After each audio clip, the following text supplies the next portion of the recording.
Bon, alors on va donc démarrer cette vidéo numéro 3.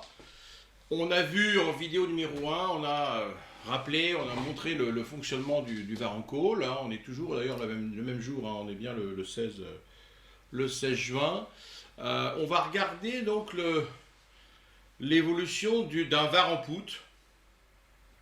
Donc évidemment, le marché étant bullish depuis 2 jours, bah, le var en poutre il a forcément baissé. Puisque, alors on va évidemment reprendre un var en poudre. Donc supposons qu'on ne le connaisse pas. Donc on va dans produits, on choisit type de produit. Donc vous voyez ici on va choisir Varan, donc je clique sur Varan. On va ensuite regarder, vous voyez les sous-jacents, donc on va aller dans indice européen, ok. Et on va aller chercher tous les sous-jacents, mais en particulier, nous, ce qui nous intéresse, c'est le CAC. Voilà, donc j'ai bien sélectionné Varan européen CAC 40. Je m'intéresse au put, donc je clique sur put cette fois, d'accord. Et je m'intéresse aux maturités. Alors bon, j'ai plusieurs maturités, mais enfin on va choisir par exemple ici quelque chose comme 2026, par exemple, je sais pas, décembre 2026. Voilà. Hein, donc je choisis décembre 2026 et je choisis alors donc on va prendre le droit de vendre, hein, donc un put, l'indice, le droit de vendre l'indice par exemple à un prix de, alors le spot là à l'instant où on parle est à 8441. Donc si on prend par exemple le put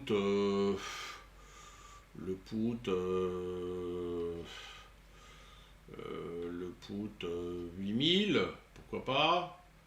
Si on prend 8000 ici, donc voilà, on n'a qu'à prendre un put 8000. Est-ce qu'il y en a ici des puts 8000? Ben, vous voyez, on en voit un là. Mais il est maturité 19 juin, donc on va prendre plutôt 18 décembre. Voilà, on se met sur un put un peu plus loin en termes de maturité.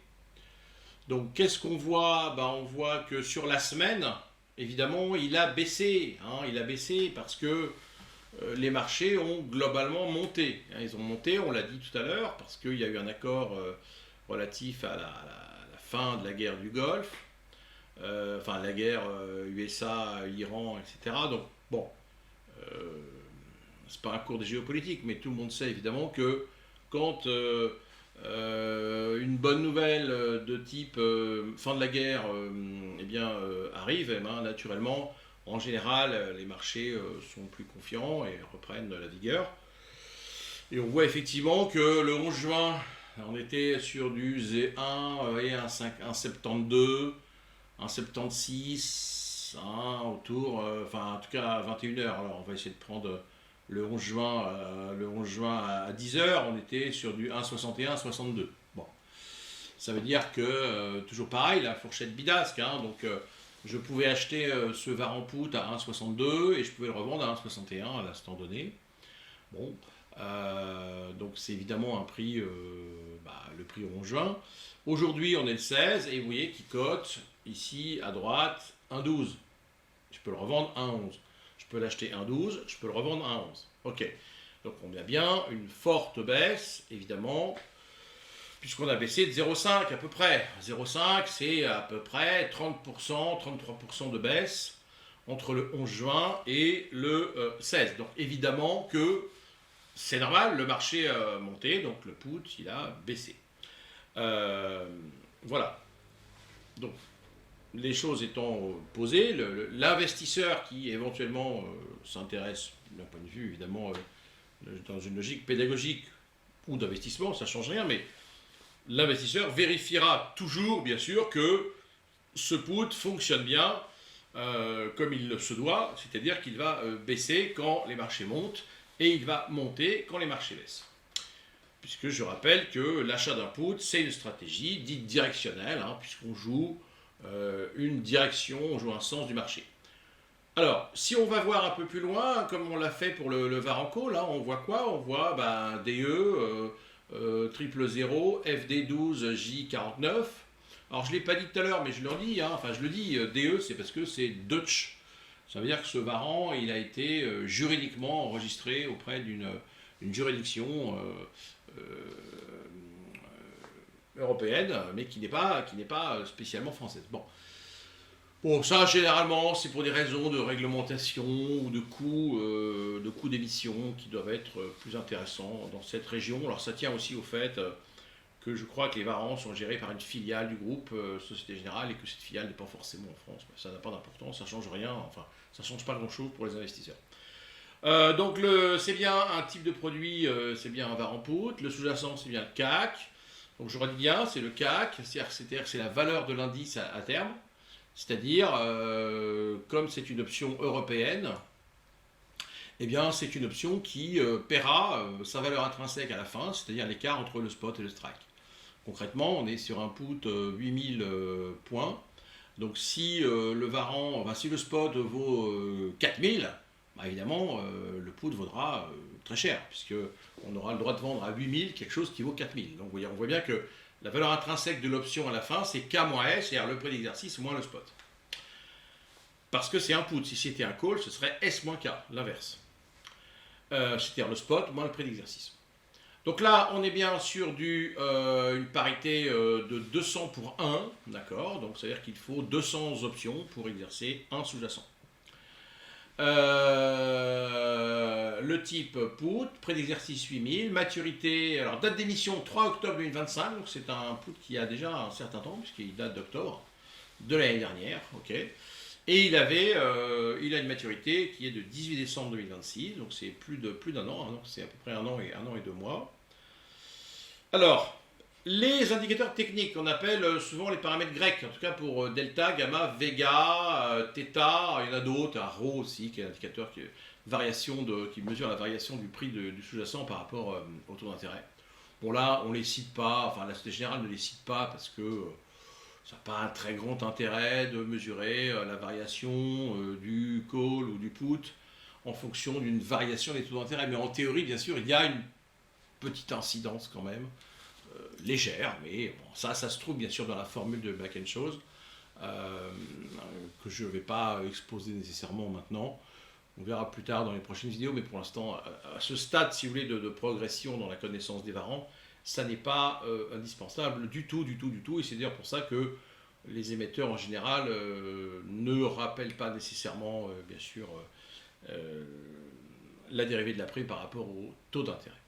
Alors, on a bien ici donc un delta de moins 0,29, ça veut dire quoi? Ça veut dire que si le spot monte, le varan put descend, d'accord?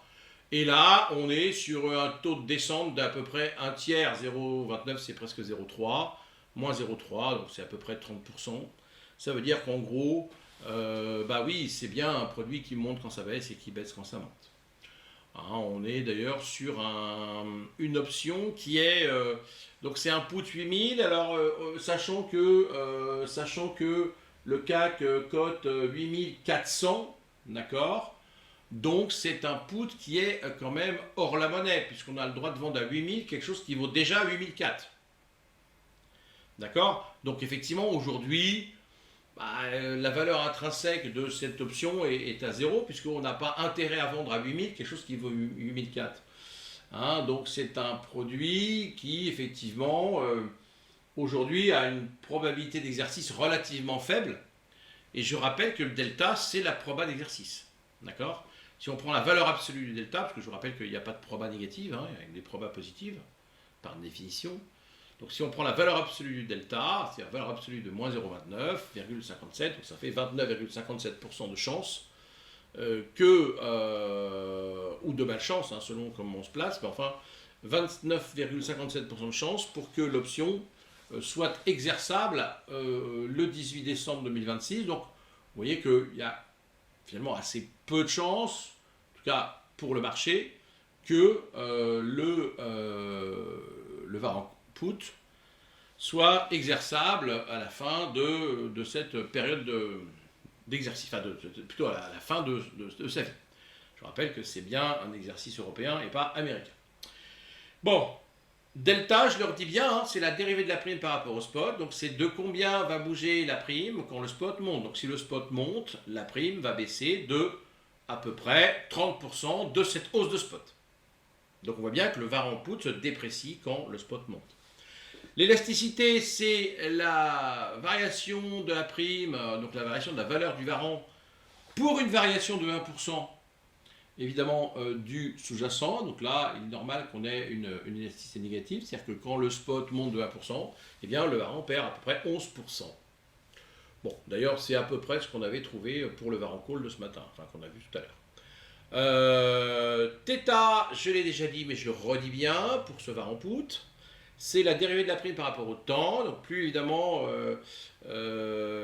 chaque jour qui passe, eh bien, on a une petite dégradation de la valeur de la prime mécanique.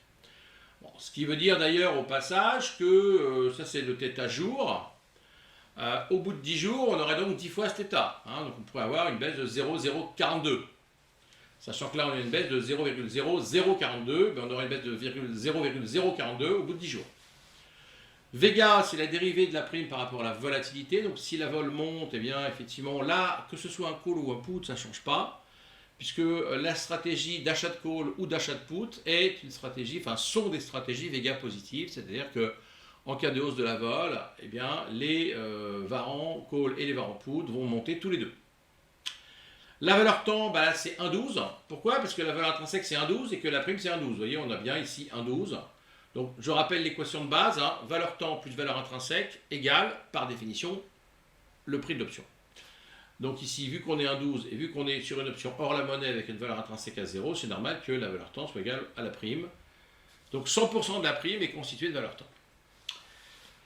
La vol implicite, c'est 18,4. Je rappelle qu'une vol implicite, ce sont des pourcentages. En fait, je le redis, c'est la somme des carrés des écarts à la moyenne du CAC sur la période future. C'est-à-dire qu'en fait, le marché, le coteur, le pricer anticipe une vol de l'ordre de 18%, qui est quand même un niveau de vol évidemment assez important. Je rappelle par exemple que si on prend le marché des currencies, le currency market, le marché des changes, on est sur des niveaux de vol plutôt autour de 5, 6%, 7%.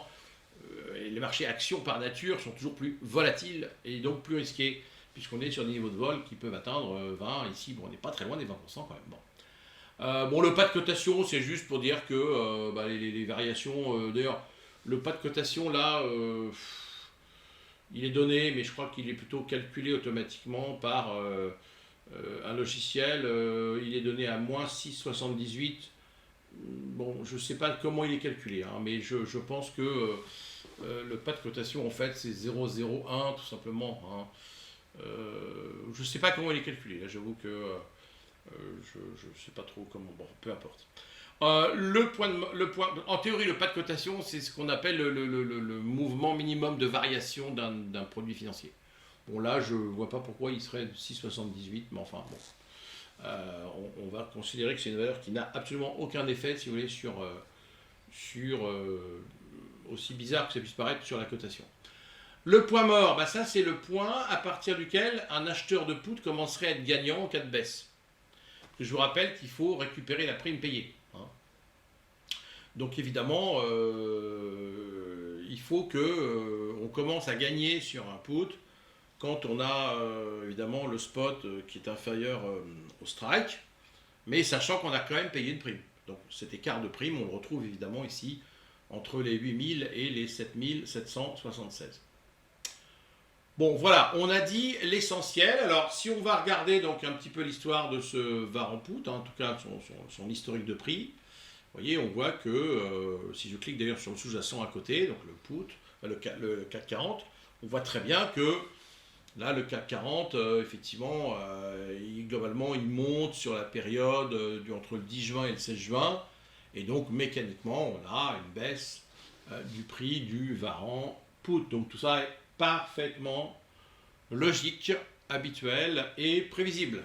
Voilà. Alors ce qui n'est pas prévisible, évidemment, c'est le sens. C'est-à-dire que on sait que si le CAC monte, le varan va descendre, et que si le CAC baisse, le varan va monter, mais le problème c'est qu'on ne sait pas évidemment si le CAC va baisser ou descendre. C'est pour ça, je le redis à chaque fois, attention Avant d'acheter un varan,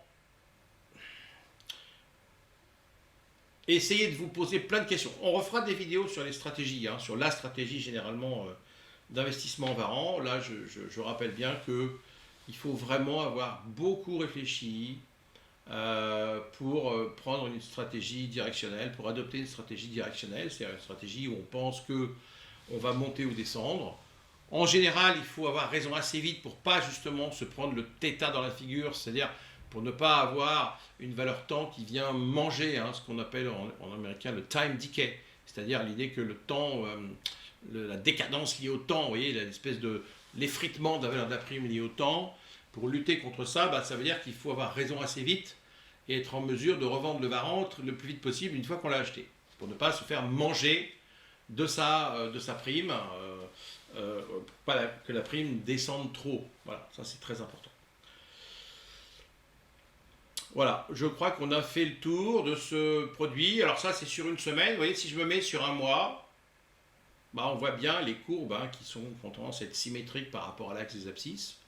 Donc on voit bien que ça fonctionne bien comme un put. Si on se met sur un an de variation, vous voyez, on voit quand même que c'est un produit qui, quand le CAC était très bas, c'est à 7600, le 20 mars, c'est un produit qui a valu 3,82. Vous voyez, c'est 3,40.